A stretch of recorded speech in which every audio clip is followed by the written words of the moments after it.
ti fẹ́ ṣe lórí burúkú wọn lọ pé bàbá bàbá. Iṣẹ́ bọ́ lọ́wọ́ wèrè rẹ̀ ó ṣòṣì ó ṣó ní burúkú kiri bí ẹran aṣẹ́wó. Advice gẹ́gẹ́ bí best friend ẹ pé kó o dì mú dáadáa. Ó ṣe wà láì ó tiẹ̀ ní láti sáyẹn ní ọ̀sẹ̀. Kẹ́rù ẹ̀ bí mo ṣe kẹ́rù ẹ̀ máa gbọ́ bí mo ṣe. Ẹjọ́ tó lọ náà mi ò fẹ́ wà láyàwó rárá láàárọ̀. Can you please leave? Ìwọ ọmọbìnrin, òun kú mi gàràgàrà nínú ilé yìí o, ṣé wọ́n ló ń jẹ́ kàn? How I wish my mother could be happy again. Jọ̀ṣọ́ ló máa ṣọwọ́ òkè. Ó ń la inú ẹ níwájú mi. Oní God, oní audacity, ojú oníwájú èmi. Òun sọ fún mi wípé o fẹ́ fẹ́ mi. Mommy. Kí ló ṣe? Some people are eating the gate. I think ó dàbí àwọn ọmọ ilé mi.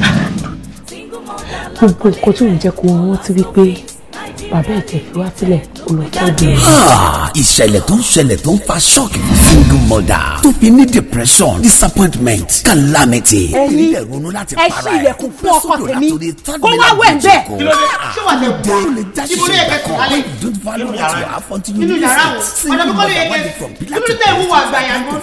Ló fi yẹ kẹ́yìn obìnrin wo múbi torí yín ni o. Sinimá titun single mother, a movie written and produced by Ọmọwùmí Ajíbóyè, directed by Òkìkí Afọláyan, starring Wùmí Ajíbóyè, Bùsáyọ̀ Amọ̀dẹ̀májà Àbẹ̀bí, Zainab Bakare, Túndé Usman Okele, Joseph Mumodu, Yínká Solomon, Wálé Sànúsí, Fúnmi Adélùsì, Yínká Adédèjì, Kẹ́mi Kórèdé, Fúnmi Jẹ́sẹ̀ àti bẹ́ẹ̀ bẹ́ẹ̀ lọ nínú múvì yìí tá a pàkọ́lé ẹ̀ ní single mother, subtitled in English.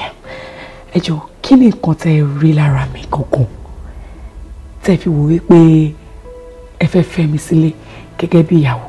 Àkọ́kọ́ ẹ mọ wọn tọ́jú ẹ mọ bó ṣe ń tọ́jú ilé.